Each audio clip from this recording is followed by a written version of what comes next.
यहूदी विरोध और यहूदी राष्ट्रवाद विरोध की बढ़ती लहर के सामने जो यहूदी द्वेष से अलग नहीं की जा सकती, जो अब पूरी दुनिया में फैल चुकी है, लोकप्रिय संस्कृति, मुख्यधारा पत्रकारिता और राजनीतिक चर्चाओं में भी तेजी से अपनाई जा रही है।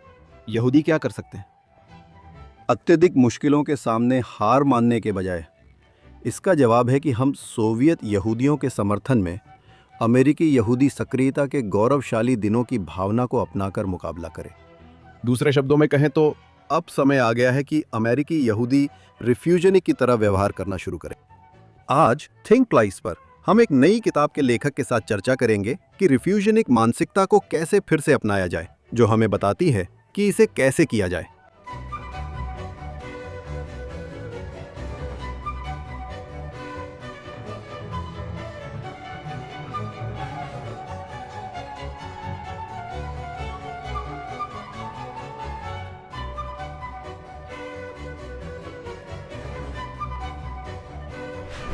नमस्कार, थिंक ट्वाइस में स्वागत है।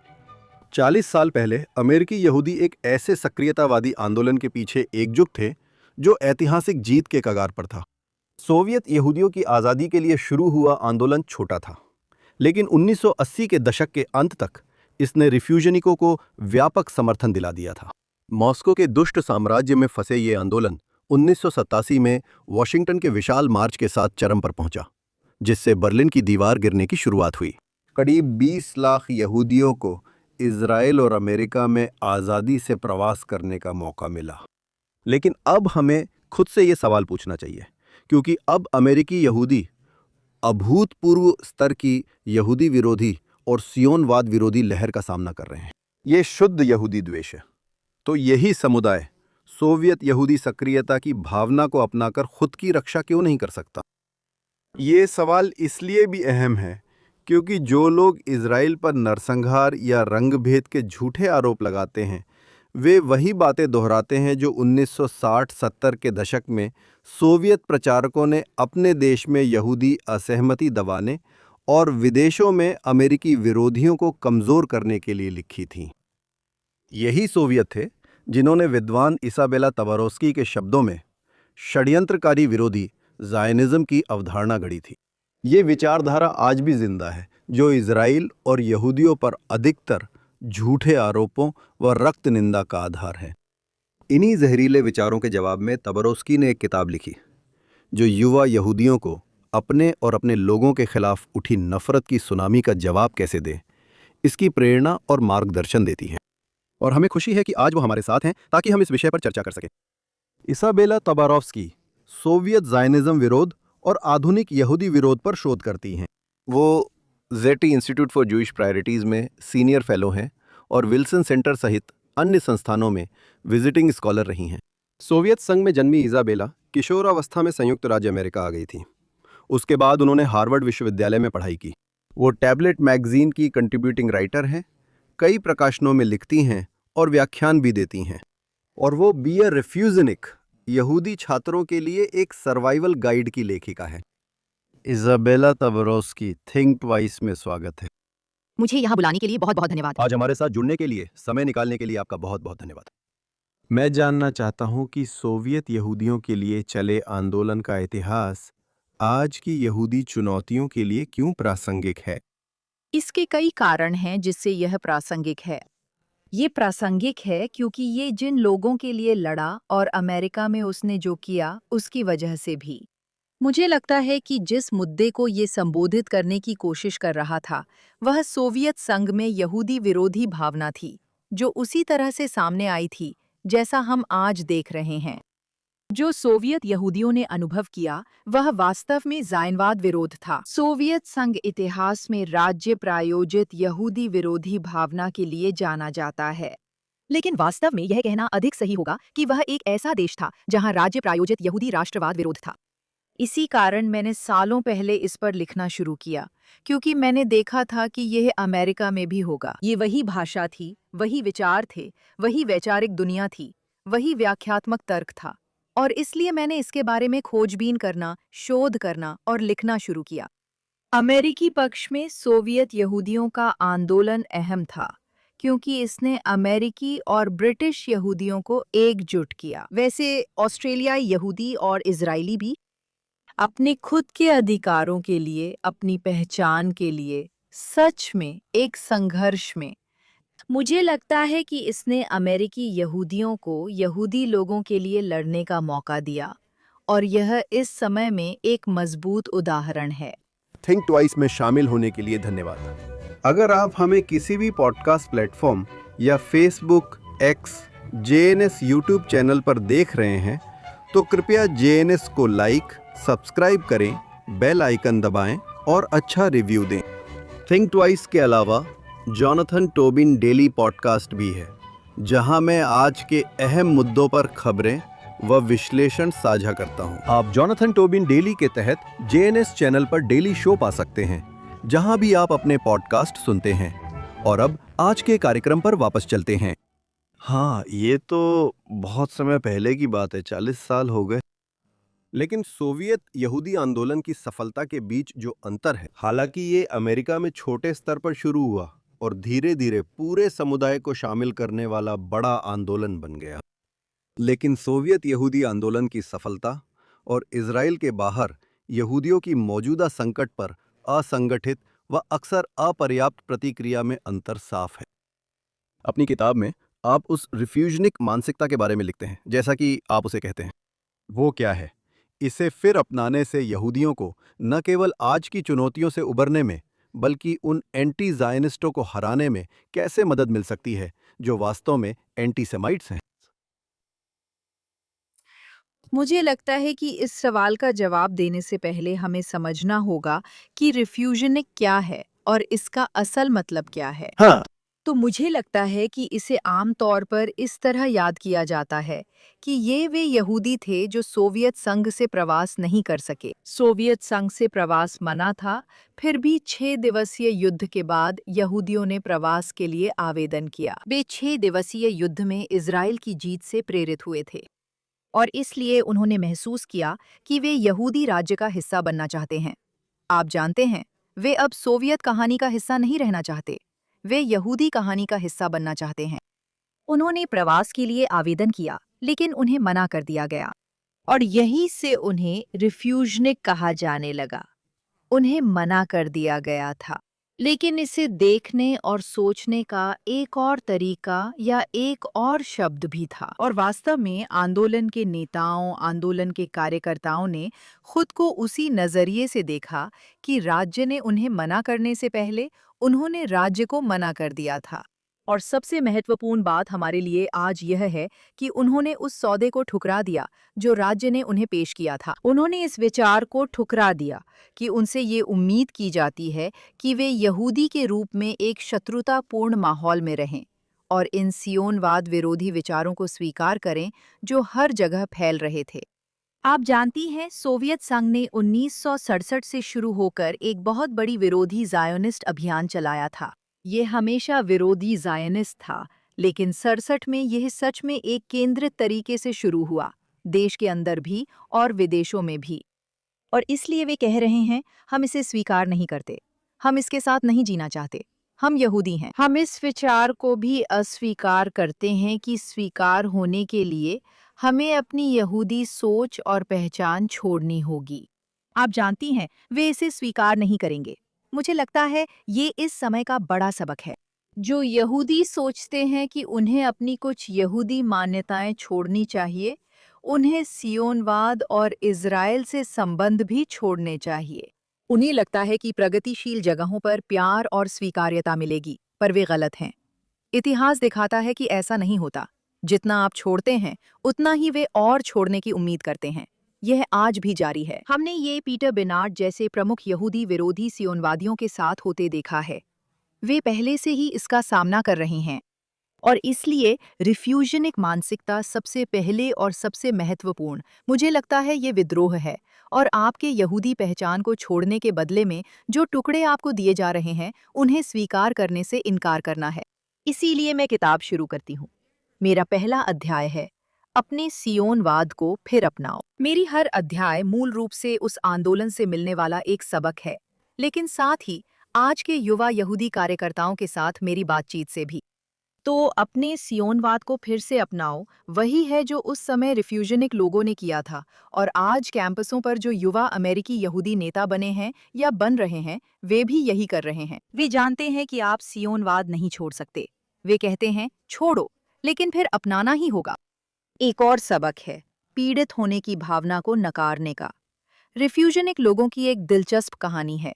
वे मिलते हैं एक्सोडस के लेखक लियोन यूरिस से।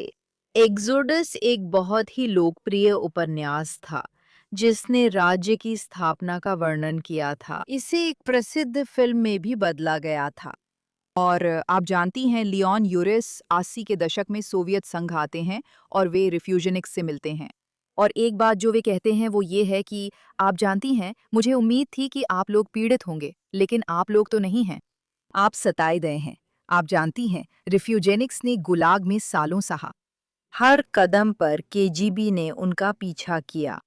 फिर भी वे खुद को पीड़ित नहीं मानते थे और ना ही उन्होंने कभी अपने बारे में ऐसे सोचा। और आज के युवा कार्यकर्ता भी कैंपसों में यही बात कह रहे हैं। आप जानते हैं, वे भी स्वतंत्र रूप से इसी विचार पर पहुंच रहे हैं। ऐसा नहीं है कि उन्होंने यह इतिहास पढ़ा है।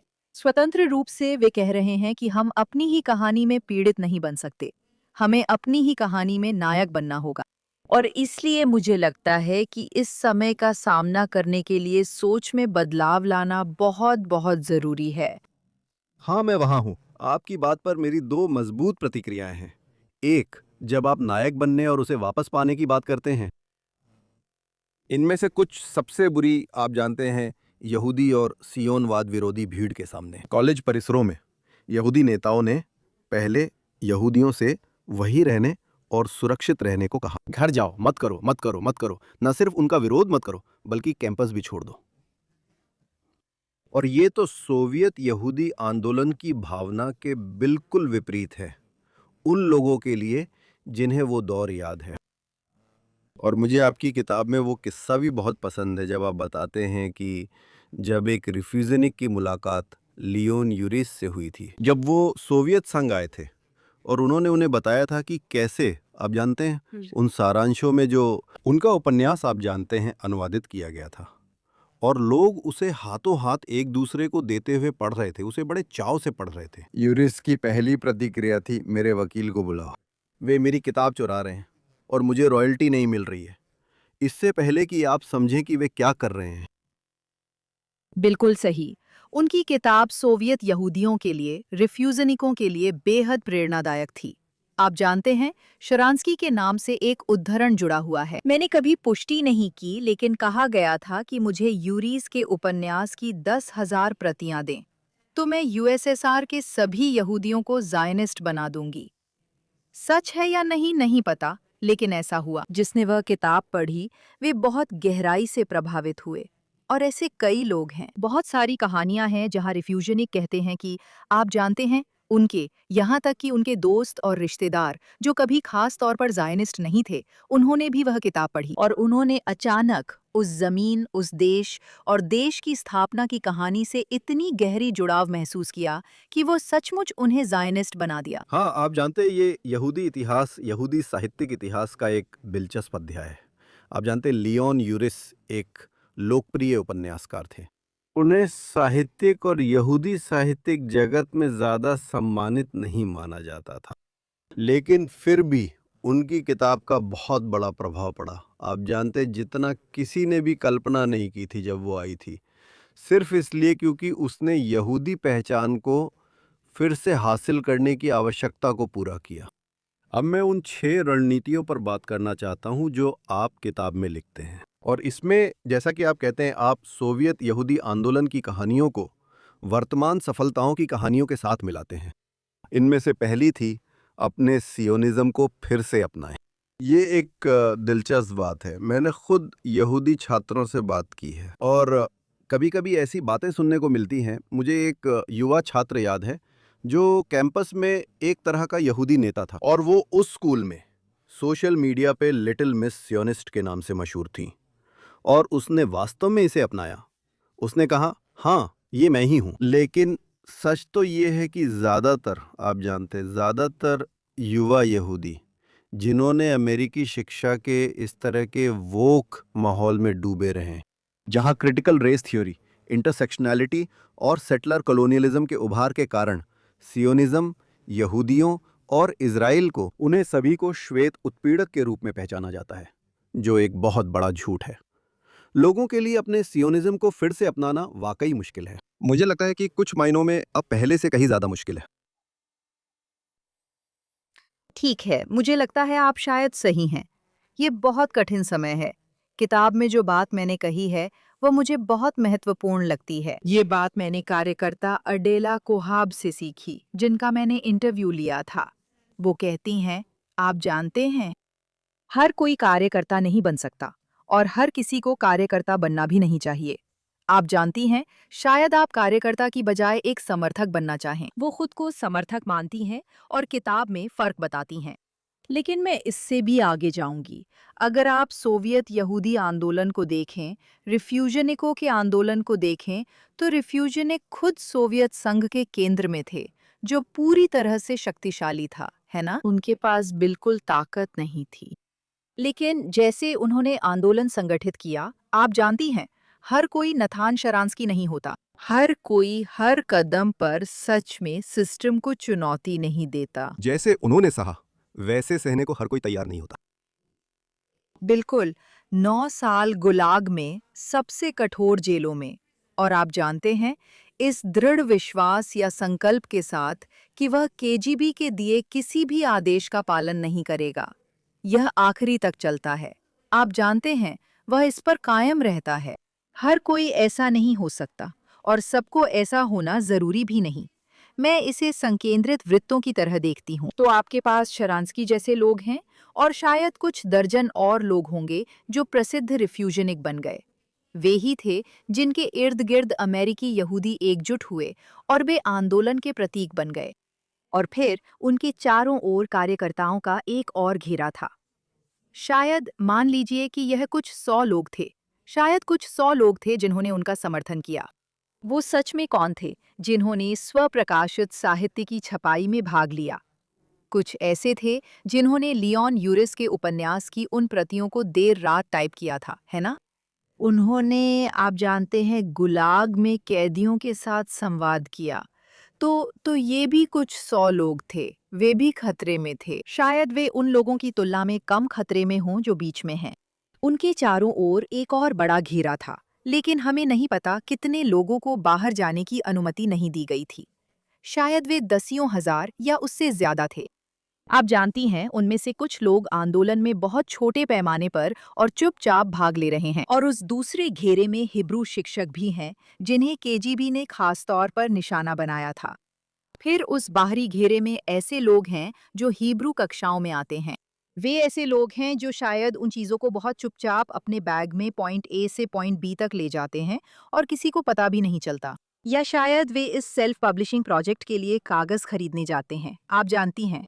तो या शायद वे बस ऐसे लोग हैं जो अपने किचन में बातचीत कर रहे हैं और अपने बच्चों को बता रहे हैं, जो स्कूल से लौटकर कहते हैं, उन्होंने मुझे बताया कि इज़राइल ही आक्रामक है और इज़राइल मज़े के लिए अरब महिलाओं और बच्चों को मार रहा है।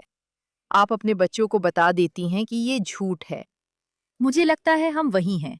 मुझे नहीं लगता कि हर किसी को भीड़ के सामने खड़ा होना ज़रूरी है। ये सबके लिए नहीं है। हर कोई शाबोस गेस्टनबाउम नहीं बन सकता। हर कोई याली अकोबी नहीं हो सकता, जो सोशल मीडिया पर सच में वो लड़ाई लड़ रही हैं। और मैं जानती हूँ कि ये उनके लिए आसान नहीं है। आप जानती हैं, उन सबको अपने प्रोफेशनल जीवन में इसके परिणाम भुगतने पड़ते हैं। और आप जानती हैं, जो भी वो सब कर रहे हैं, उसके परिणाम होते हैं, लेकिन वो इसे चुन रहे हैं।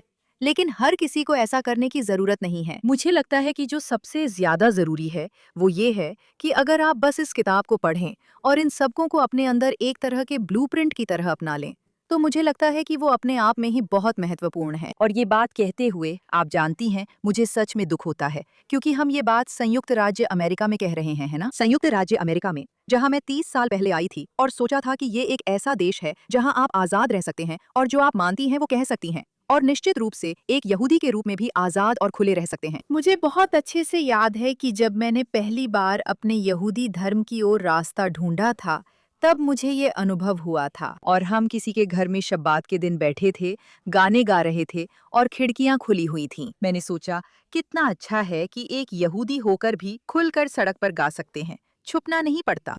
आप जानते हैं मेरे लिए ये दुखद है कि ये बदल गया। इसलिए मुझे लगता है कि ये सबक ज़रूरी हैं।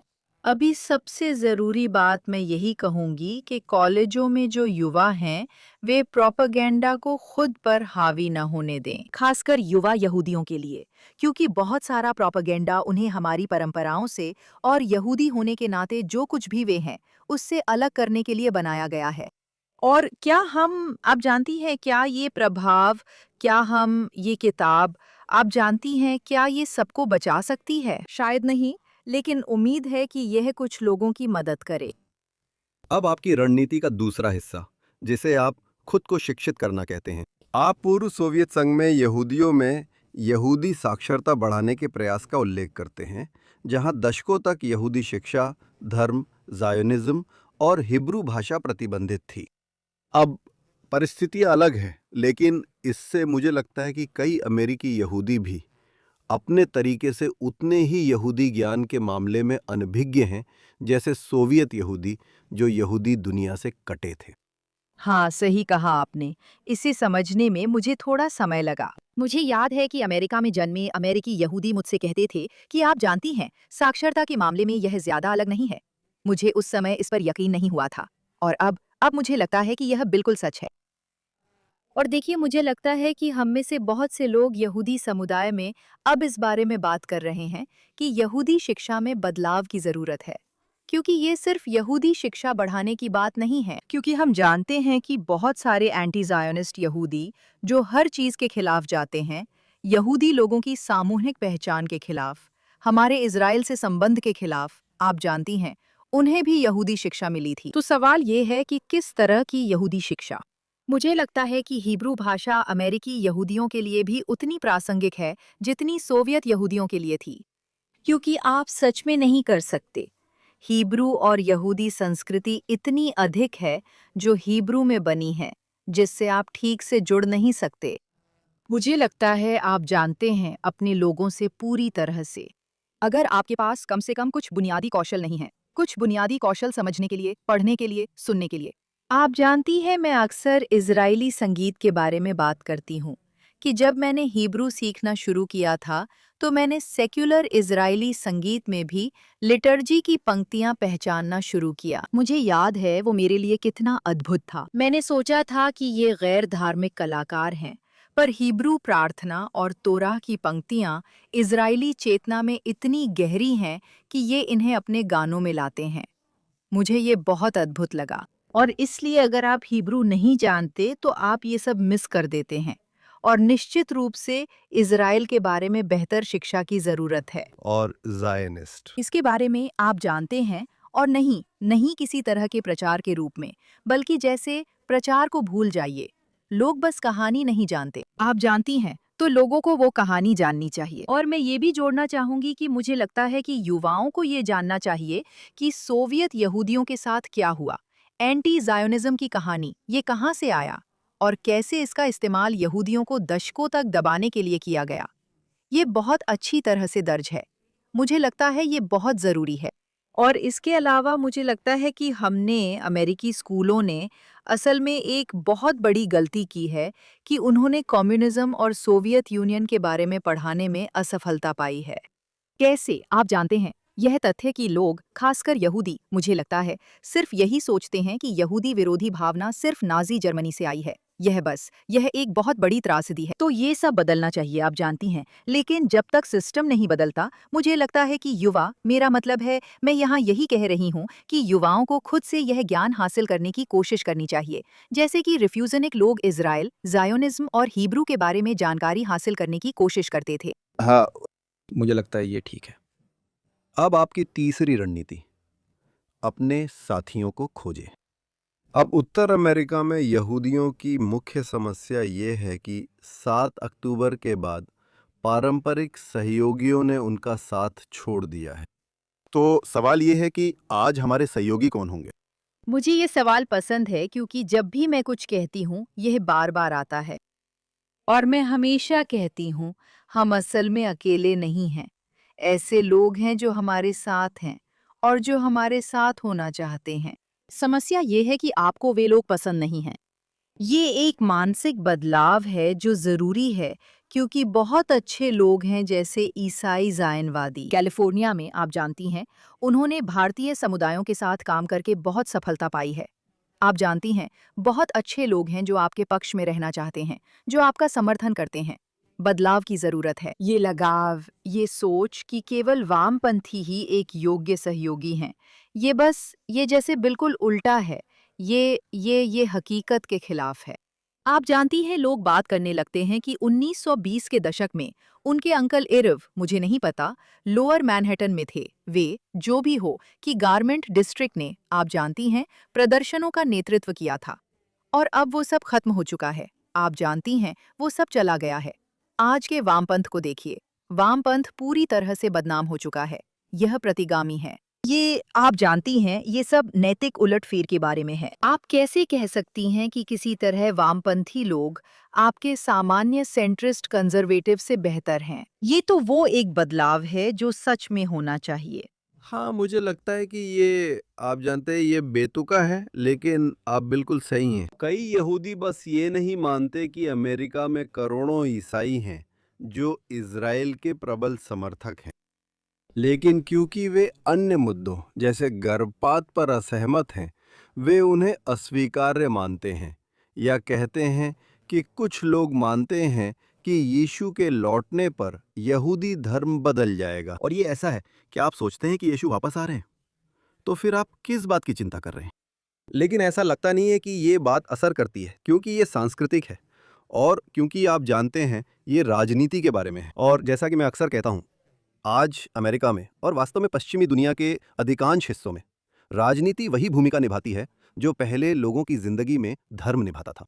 तो वही चीज उनके लिए वास्तव में मायने रखती है और इसी वजह से वे इतने हिचकिचाते हैं अपने दोस्तों तक पहुंचने में और ये स्वीकार करने में कि ऐसा है। आप जानते हैं, जितना भी अंधकार में ये तस्वीर अभी 2020 में दिखती है, आप जानते हैं मई 2026 में बढ़ते यहूदी विरोधी माहौल के साथ, आप जानते हैं यहूदी यहाँ अकेले नहीं है।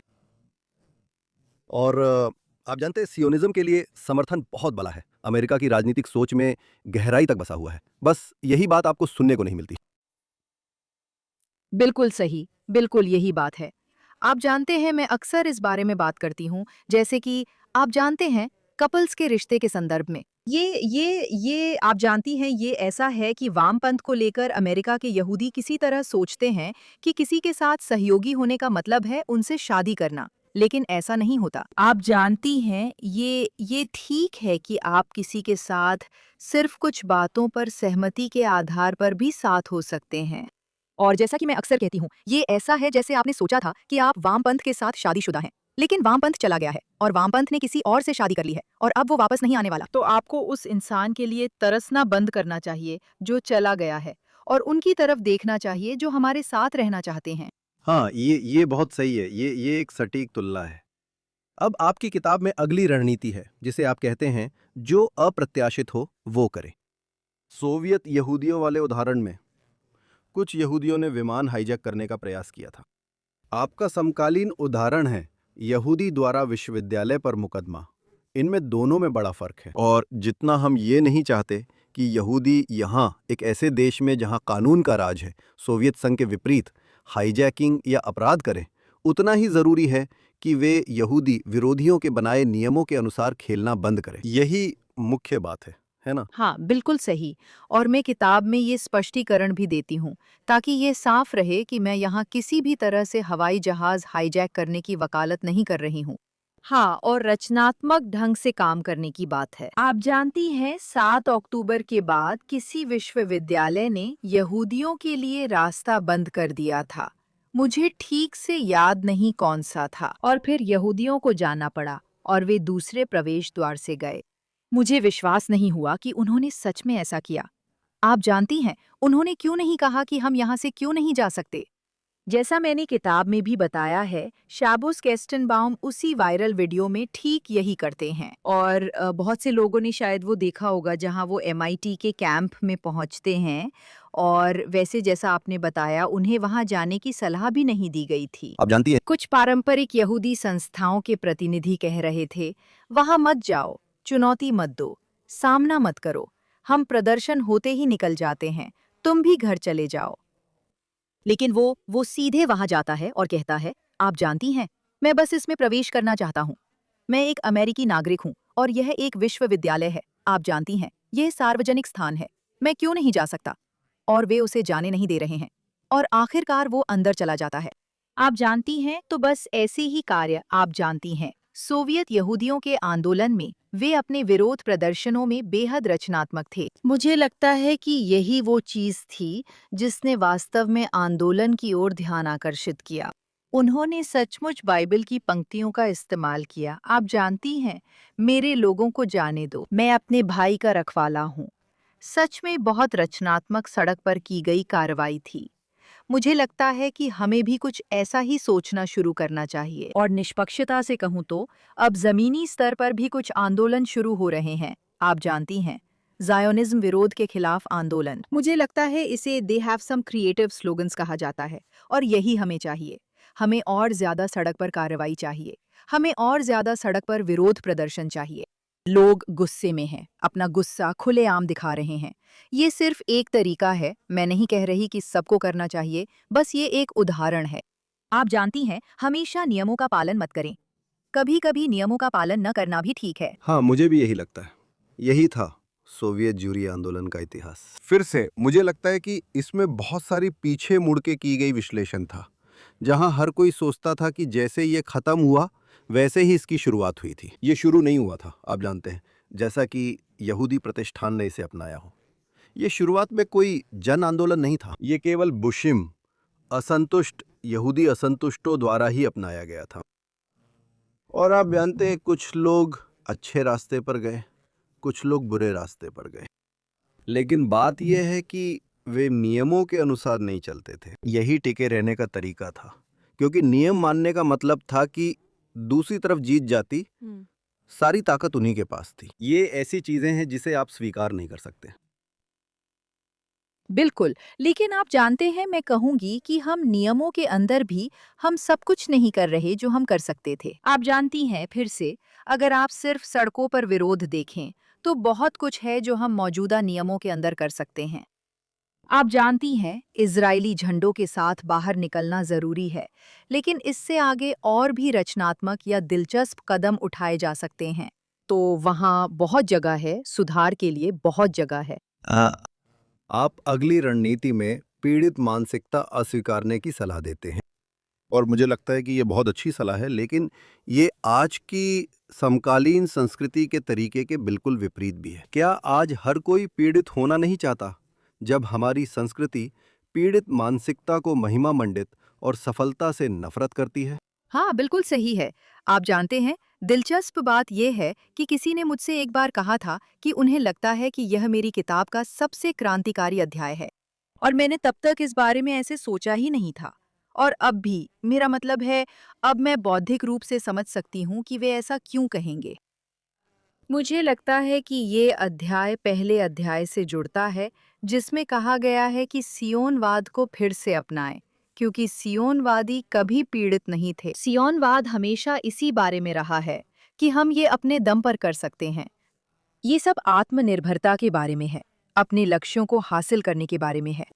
मुझे लगता है यही असली मानसिकता में बदलाव है, और इसमें कोई वजह नहीं कि हम ये नहीं कर सकते, बाकी लोग अपनी पीड़ित मानसिकता में रहें। मुझे लगता है कि अगर हम ऐसा न करें और अपनी शक्ति वापस ले लें, तो यह ज्यादा ताकतवर है। शक्ति की स्थिति से आगे बढ़ें, पीड़ित मानसिकता से नहीं। इसमें क्या खोना है? मुझे लगता है कि इसमें लड़ने या इस पीड़ित होने की दौड़ में अपनी जगह के लिए लड़ने में ज्यादा कुछ हासिल नहीं है। जानती हो, हमें वहां वैसे भी कोई जगह नहीं मिलने वाली। संस्कृति, जो शोषक और शोषित की संस्कृति है, वह पहले से ही तय हो चुकी है। तो हम क्या करने वाले हैं? हम जाकर उन्हें मनाने की कोशिश करेंगे कि नहीं, हम भी पीड़ित हैं। यह कोई बहुत मजबूत स्थिति नहीं है जिससे हम काम कर सकें। हाँ, मुझे लगता है आप बिल्कुल सही हैं और मुझे लगता है, माफ़ कीजिए, अगर आपको याद हो, कुछ साल पहले ऑस्कर में एक विवाद हुआ था, आप जानते हैं, फ़िल्म पुरस्कारों में, जहाँ वे नियम बदल रहे थे ताकि सर्वश्रेष्ठ फ़िल्म की श्रेणी में नामांकन तभी मिल सके जब वे पर्याप्त विविध हों। कई यहूदी कलाकार, जो अपनी पहचान से पूरी तरह कटे नहीं थे, कह रहे थे, रुको, हम भी पीड़ित बनना चाहते हैं, हमें भी अपने डीईआई अपने नियमों में शामिल करो। और बाकी, आप जानते हैं, हॉलीवुड के प्रतिष्ठान की प्रतिक्रिया थी, आप क्या बात कर रहे हैं, और उनकी आपत्तियां कहीं नहीं पहुंची।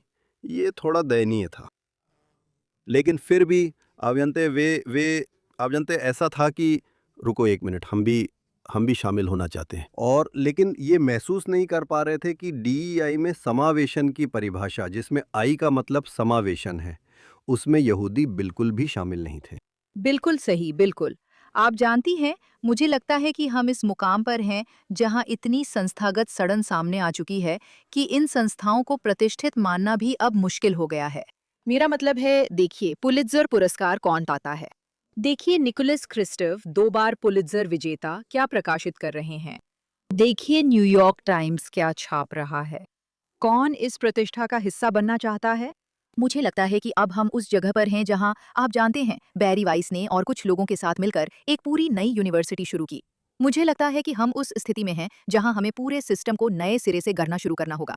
ये थोड़ा दुखद है क्योंकि हमने हॉलीवुड की शुरुआत की थी, आप जानते हैं, यहूदियों ने हॉलीवुड शुरू किया था। ऐसा लगता है जैसे मानवाधिकार संगठनों के संस्थापक यहूदी थे, जो अब उन्हीं यहूदियों को बाहर कर रहे हैं और उनका दानवीकरण कर रहे हैं।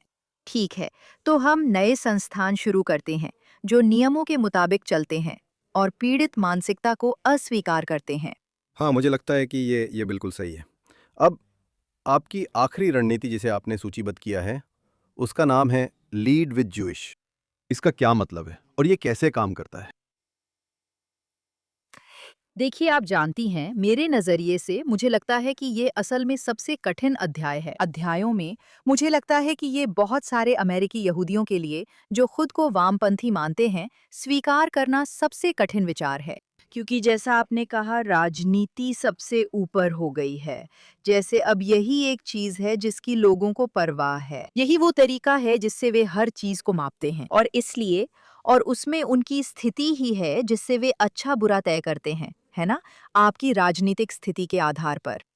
और इसलिए मैं लोगों से जो कह रही हूँ वो ये है कि राजनीति का जो पकड़ है आप पर, उसे थोड़ा ढीला करें। आप जानती हैं, और भी बहुत सी चीजें हैं जो बहुत महत्वपूर्ण हैं।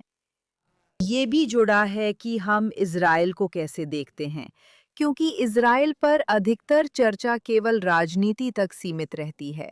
आप जानती हैं, इतना ज़्यादा कि मुझे सच में लगता है कि यह किसी हद तक जानबूझकर किया जाता है। आप समझ रही हैं, जो भी हमें इन चर्चाओं में ले जाता है, वह चाहता है कि यह सब कुछ इसी तरह हो। देखिए, मैं यहाँ साजिश की बात नहीं कर रही हूँ, लेकिन ऐसा लगता है कि लोग सिर्फ इसी बारे में बात करते हैं कि इज़राइल की सत्ता किसके पास है। अगर वे बीबी नेतन्याहू से नफरत करते हैं, तो वे पूरे इज़राइल को ही खारिज कर देते हैं। जानती हूँ, इज़राइल राजनीति से कहीं बढ़कर है। इज़राइल से जुड़ने के राजनीति के अलावा भी कई तरीके हैं। ज़ायोनिज़्म में भी बहुत कुछ है। मुझे लगता है कि हाल में मैंने ज़ायोनिज़्म को यहूदी सामूहिक अस्मिता के रूप में परिभाषित करना शुरू किया है। मेरे लिए ज़ायोनिज़्म का मतलब यहूदी सामूहिक अस्मिता है। तो यहूदी सामूहिक अस्मिता से जुड़ने के बहुत सारे तरीके हैं, जिनका इज़राइल में राजनीतिक सत्ता में कौन है, इससे कोई लेना देना नहीं है। और इस अध्याय में मैं ट्राबोस किस्टनबाउम, जिनका मैंने पहले भी जिक्र किया था, और साथ ही नेथन शरांस्की के उदाहरण को देखती हूँ। नेथन ऐसे व्यक्ति हैं और मैं आभारी हूँ कि उन्होंने इस किताब की भूमिका लिखी। वह हमेशा यहूदी पहचान के साथ आगे बढ़े हैं। उनके लिए उन्होंने हमेशा काम किया है। उनके मन में हमेशा यहूदी पहचान और यहूदी लोग सबसे आगे रहे हैं। आप जानते हैं, उनके लिए हमेशा वही मुख्य प्राथमिकता और विचार रहा है। और जब हम उनके मुख्य प्रेरक को देखते हैं, और जब हम उदाहरण के लिए शैबोस को देखते हैं, जो एक युवा के रूप में एक पंजीकृत डेमोक्रेट के रूप में शुरू करते हैं, और मुझे लगता है कि उन्होंने बर्नी सैंडर्स को वोट दिया था, और अब भी अपने मूल्यों के लिहाज से खुद को प्रगतिशील मानते हैं। लेकिन फिर जब वे 7 अक्टूबर के बाद जो कुछ भी देखते हैं, उसका सामना करते हैं, तो वे इस नतीजे पर पहुंचते हैं कि जिस पार्टी को वे हमेशा वोट देते आए हैं, वो यहूदी लोगों का समर्थन नहीं करती। इसलिए वे अपनी संबद्धता बदल लेते हैं। यह उनके लिए धीरे धीरे और कठिन प्रक्रिया है, आप जानते हैं। और जब मैं इसके बारे में बात करती हूँ, तो मैं हमेशा कहती हूँ, मैं उस विशेष यात्रा का समर्थन नहीं कर रही हूँ।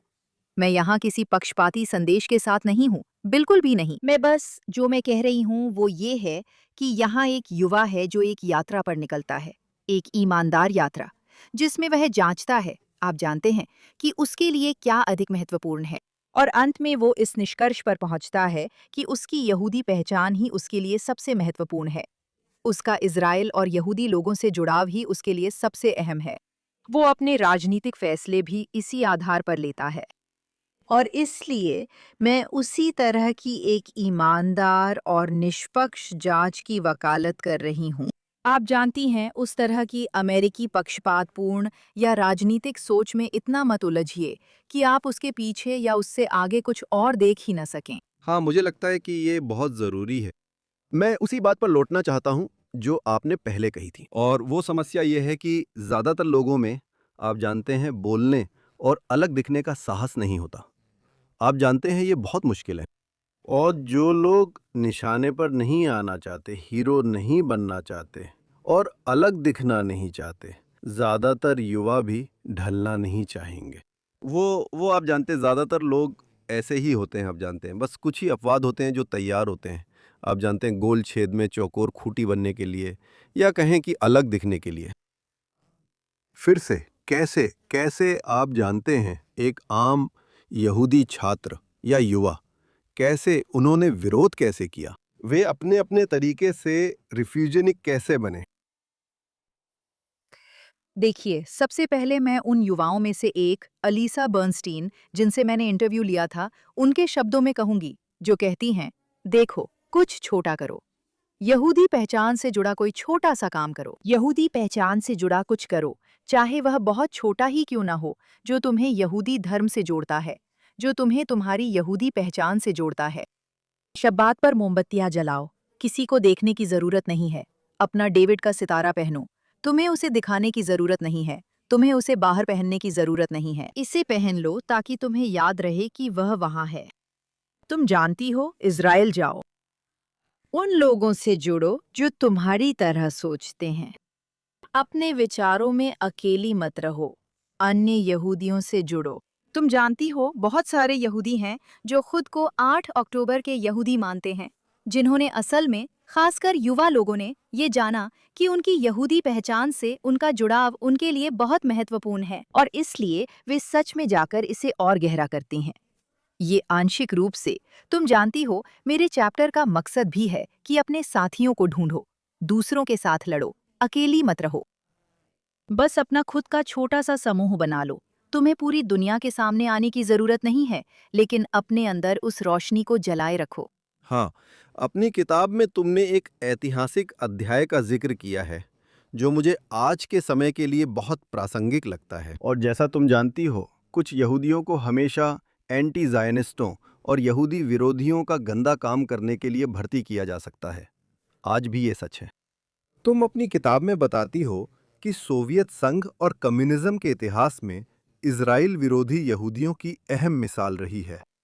क्या तुम उन यहूदियों के बारे में बता सकती हो जो शुरुआती कम्युनिस्ट और 1970 के दशक में एंटी सेमेटिक सोवियत शासन के तहत काम करते थे? मुझे लगता है कि ये इतिहास का वो अध्याय है जिसे ज्यादातर अमेरिकी यहूदी नहीं जानते। देखो, मैं बुंड और येवसेक्सिया की कहानी से शुरू करती हूँ, जो कम्युनिस्ट पार्टी का यहूदी विभाग था।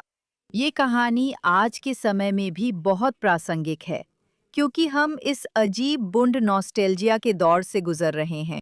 आप जानती हैं, बुंड पर एक नई किताब आई है, जिसमें बताया गया है कि वह कितना अद्भुत था। वे सभी यहूदी जो ज़ायनिस्ट नहीं बनना चाहते थे, जो सबने मिलकर यहूदी एकता का सपना देखा, वगैरह वगैरह। मेरा मतलब है, सबसे पहले तो ये बुंड की असली गलत प्रस्तुति और गलत व्याख्या है, क्योंकि बुंड वास्तव में राष्ट्रवादी था। वे प्रवास में ही राष्ट्रवादी बनना चाहते थे।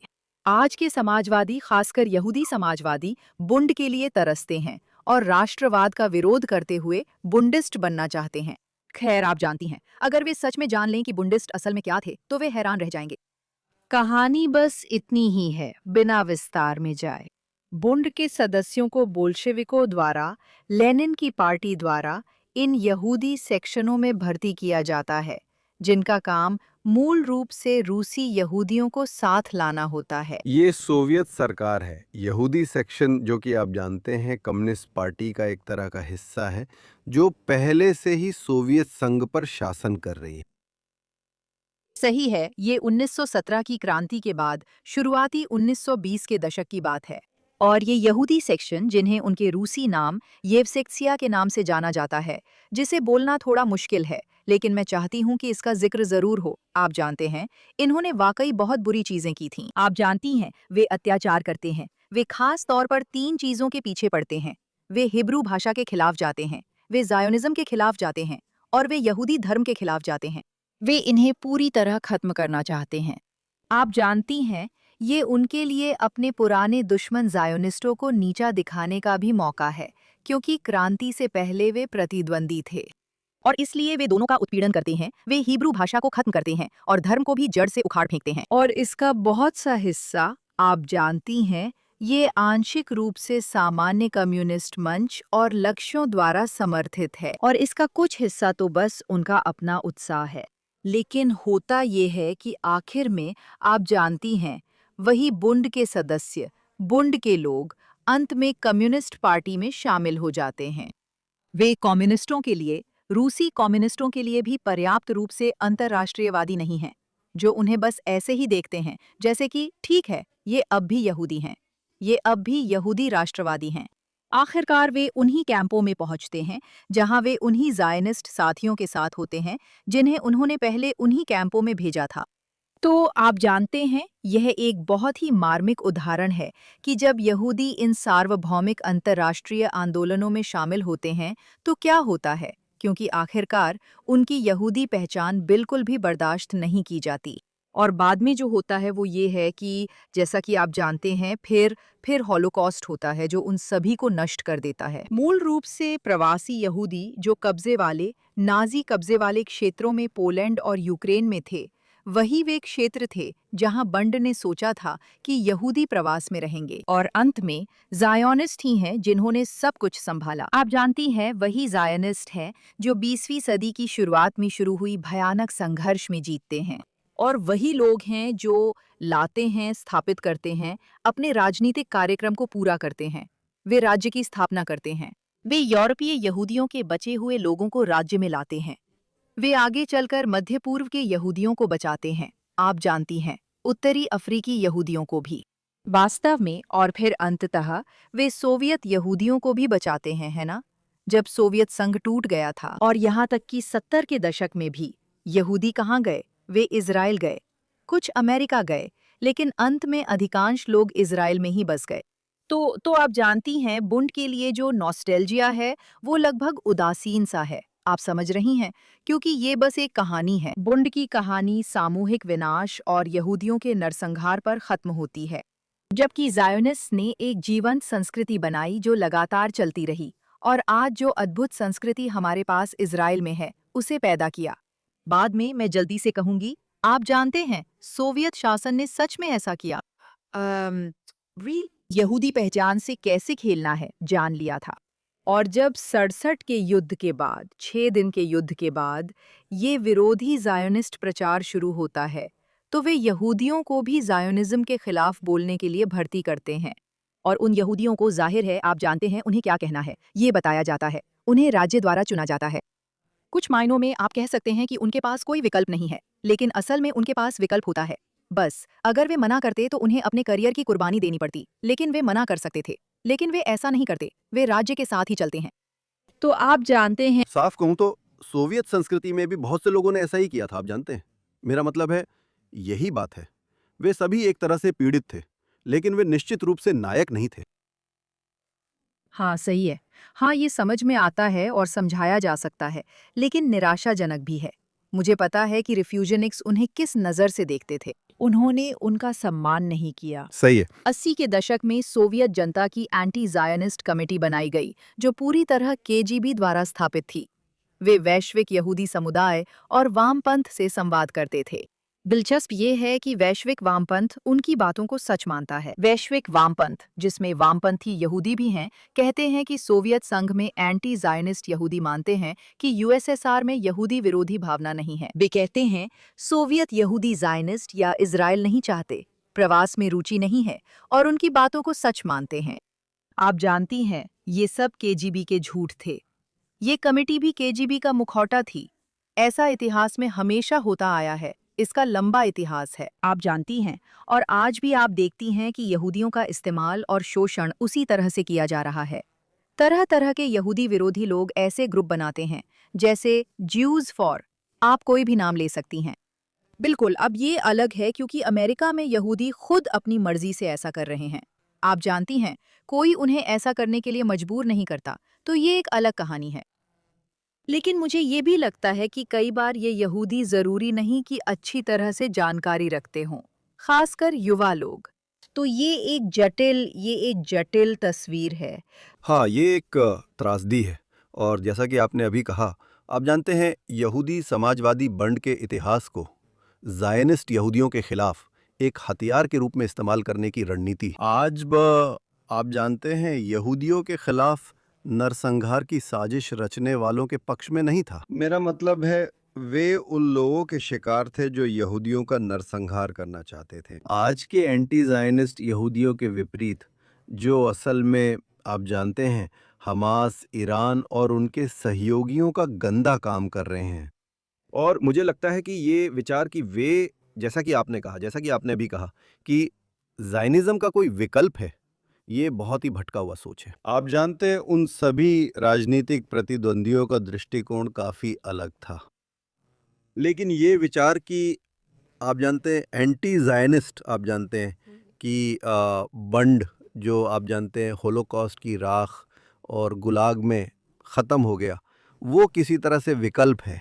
ये लगभग ऐसा है, आप जानते हैं, जैसे किसी मृत्यु पूजक संप्रदाय की तरह है। आप जानते हैं बंड, आप जानते हैं यहूदी लोगों की मृत्यु के इतिहास का हिस्सा है। ज़ायनिज़्म यहूदी जीवन को, आप जानते हैं, नई जान देने के बारे में था। और इसे इस तरह से नकारना इतना अप्रत्याशित है कि ये, हाँ, मेरे लिए एफसीआई के साथ तुलना, आप जानते हैं, जिसने which did the एनकेवीडी और फिर केजीबी का गंदा काम किया, वो तुलना बहुत उपयुक्त है।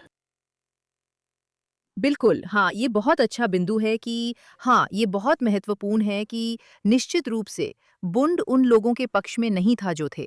मेरा मतलब है येवसे कत्सिया को छोड़कर यहूदी सेक्शन उन्हीं के पक्ष में था जो यहूदियों के खिलाफ थे, लेकिन वह हिस्सा छोटा था। सामान्य तौर पर बिल्कुल, बुंडिस्ट। वे उन लोगों के पक्ष में नहीं थे जो वारसो गेटो में अपनी जान के लिए लड़ रहे ज़ायनिस्ट थे। आप जानते हैं, यही बुंडिज्म के अंत की हकीकत है। अब हाँ, आज हमारी लोकप्रिय संस्कृति और राजनीति में यहूदी विरोध और ज़ायनिज़्म विरोध की सर्वव्यापकता को देखते हुए बहुत से यहूदी भविष्य को लेकर वाकई निराश हैं। लेकिन आप किताब का अंत आशावादी दृष्टिकोण और इज़राइल की सफलता के उल्लेख से करते हैं। और इसका क्या मतलब है कि आप जानते, ये पीढ़ी, आप जानते, ज़ायनिस्ट विरोध की पीढ़ी के लिए अभिशप्त है। ज़ायनिस्ट उतने ही असफल होने के लिए अभिशप्त हैं जितने कि आप जानते हैं केजीबी में वे लोग जो सोचते थे कि वे इज़राइल को हरा देंगे। क्या आप सच में मानते हैं कि इतिहास इज़राइल के पक्ष में है, ज़ायनिज़्म के पक्ष में है, और ना कि उन लोकप्रिय संस्कृति के प्रतीकों के पक्ष में जिन्हें हर कोई पूछता हुआ दिखता है? देखिए, मैं बस उम्मीद चुनती हूँ, आप जानते हैं। हातिक्वा। और क्या किया जा सकता है? मेरा मतलब है, लेकिन मैं सच में मानती हूँ कि देखिए, मैं बुनियादी तौर पर मानती हूँ कि आखिरकार सच की ही जीत होती है। आप जानती हैं, ज़ायनिज़्म विरोधी आंदोलन की समस्या यह है कि वह झूठ की एक विशाल लहर पर सवार है। आप जानती हैं, ये झूठ दशकों तक सोवियत संघ द्वारा गढ़े गए थे, जिन्हें उन्होंने अपनाया और फिर आने वाले दशकों में अपने खुद के झूठ भी बना लिए। जब आप इसे देखती और महसूस करती हैं, तो ये हैरान कर देता है। बस आप जानती हैं, पश्चिमी देशों में यहूदी जिस नफरत का सामना करते हैं, और आप महसूस करती हैं कि ये सब झूठ पर आधारित है, जैसे गाजा में नरसंहार के बारे में फैलाया गया झूठ। ये बस एक झूठ है ना? मेरा मतलब है, ब्लड लाइबल्स हमेशा झूठ पर आधारित रही हैं। तो मैं ये नहीं कह रही हूँ कि ये आसान होगा, और ना ही ये कह रही हूँ कि यह जल्दी होगा। लेकिन मुझे लगता है कि आखिरकार सच की ही जीत होगी, क्योंकि और कैसे हो सकता है ना? आप जानती हैं, और मैं एक और बात कहूंगी। मैंने इस बारे में बहुत सोचा है। आप जानती हैं, उन समाजों के बारे में जिन्हें पहले ज़ायोनिज़्म विरोध हावी हो गया था। आखिरकार हमेशा, और नत वुल्फ कहती हैं, और मैं उनसे पूरी तरह सहमत हूँ, कि वे हमेशा अंत में यहूदी जीवन के साथ असंगत हो गए हैं। सोवियत यूनियन या अरब देश हों, ये पूरी तरह सच है। फिर हम खुद से पूछती हैं, क्या यही अमेरिका के साथ भी होगा? और यहाँ मैं भी इतिहास को देखते हुए जितनी हो सकती थी, उससे थोड़ी ज्यादा आशावादी हूँ। इसका कारण है कि अमेरिका बहुत विविधतापूर्ण है। ये केंद्र से पूरी तरह नियंत्रित नहीं होता। आप जानती हैं, अलग-अलग राज्य अपनी नीतियां बनाते हैं, और देखती हैं कि यहूदी न्यूयॉर्क से मियामी जा रहे हैं, है ना? क्योंकि वहाँ की संस्कृति अधिक मेहमान नवाज है। मुझे लगता है कि अमेरिका में हमारा समर्थन बहुत मजबूत है, जैसा हमने पहले कहा, जो इसे समझते हैं। ये पागलपन भरी एंटी ज़ायोनिस्ट बदनामी की लहर, anti Americanism, anti westernism, anti capitalism और उन सभी चीज़ों का हिस्सा है जिनके लिए अमेरिका खड़ा है। और मुझे लगता है कि ये लोग इस लहर और इस संस्कृति से लड़ने के लिए तैयार हैं। ये संस्कृति बहुत गहराई तक बैठी हुई है, लेकिन मुझे लगता है कि आप जानते हैं, मुझे लगता है कि हम इससे लड़ सकते हैं, और मुझे नहीं लगता कि नतीजा पहले से तय है। आप जानते हैं, तो मैं वास्तव में आशावादी हूँ। हाँ, मैं भी वही आशावाद साझा करता हूँ। आप जानते हैं, मुझे लगता है कि संयुक्त राज्य अमेरिका, आप जानते हैं अमेरिकियों ने जर्मनों को 2 बार हराया है। रूसी, आप जानते हैं रूसी साम्यवाद को भी। उन्हें कोई हरा नहीं सकता। कॉलेज परिसरों की भीड़ और वोक लोग भी नहीं। इजाबेला, दोबारा जुड़ने के लिए धन्यवाद। हमारे दर्शक और श्रोता बी अ रिफ्यूजिनिक की एक प्रति कैसे प्राप्त कर सकते हैं, और वे आपके काम को कैसे फॉलो कर सकते हैं? ये किताब अमेज़न पर उपलब्ध है। मैं ट्विटर पर हूँ, ईसा तबारो। मैं ज़्यादातर फेसबुक पर हूँ, इंस्टाग्राम पर भी थोड़ा बहुत सक्रिय हूँ, लेकिन लोग मुझे ज़्यादातर ट्विटर पर ढूंढ सकते हैं। बहुत बढ़िया। मुझे यहाँ बुलाने के लिए बहुत बहुत धन्यवाद। आपसे बात करके बहुत अच्छा लगा। धन्यवाद। हम अपने दर्शकों का भी धन्यवाद करना चाहते हैं। हर दिन जॉनथन टोबिन डेली एडिशन जरूर सुने। ये सभी पॉडकास्ट प्लेटफॉर्म पर उपलब्ध हैं। चाहे आप हमें किसी भी प्लेटफॉर्म पर सुन रहे हों, या फेसबुक, एक्स या जेएनएस यूट्यूब चैनल पर लाइव देख रहे हों, कृपया जेएनएस को लाइक, सब्सक्राइब करें, बेल आइकन दबाएं और अच्छी रिव्यू दें। कृपया हमें thinktwice@jns.org पर बताएं कि आप ये शो कहाँ सुनते या देखते हैं, और आपकी राय क्या है। मैं बताना चाहता हूं कि इस महीने हम इस पॉडकास्ट के 5 साल पूरे होने का जश्न मना रहे हैं, जो जेएनएस टीवी पर उपलब्ध पहले पॉडकास्ट्स में से था। प्रोड्यूसर जैक सिकरमैन, जेएनएस के प्रकाशकों और सभी दर्शकों का धन्यवाद, जो हमें सालों से हर हफ्ते देखते सुनते हैं। उम्मीद है आगे भी ऐसा ही रहेगा। तो यहाँ होने के लिए आपका धन्यवाद, और याद रखिए, पढ़ते रहिए और खुद के लिए सोचते रहिए, और हम आपसे फिर अगले हफ्ते मिलेंगे।